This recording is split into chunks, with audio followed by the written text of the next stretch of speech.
For today's video mga katings, Prime Master na kombi yung titirahin natin. Nangingiliti daw. Let's go! Ang page na to ay rated KPSF. Kulang pa sa followers, kaya mag-like at mag-follow ka na.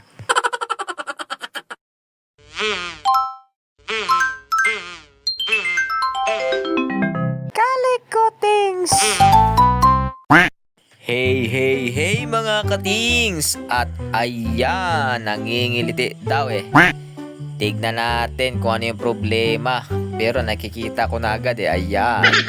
Ayan, malutong na yung cord mga katings. Tignan nyo naman, puno na ng electrical tape. Puro remedyo na. Bali, palitan na lang natin ng isang buo yan mga katings. Sana all. Ayan yung ipapalit natin. Yung rice cooker na cord ulit. Ayan, at nabaklas ko na. Hindi ko na nabidyoan kasi ako lang mag-isa. Wala akong cameraman. Tanggalin muna natin yung luma tapos palitan na lang natin. Pero bago yan mga katings, shoutout muna kay Papa PTV. Maraming salamat. Follow niyo siya guys. At i-like. Yan yung ginawa niya sa atin. Yung backdrop natin, cover photo. Thank you so much, Papa PTV. Ayan guys, at nilalagay ko na yung bagong wire.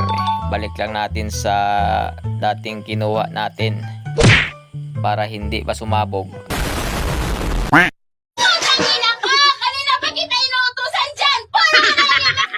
At ayan na guys, sinihigpitan ko na para mabilis na yung video. Dami pa kasing sinasabi, magpapalit lang naman ng cord. Fast forward na natin guys.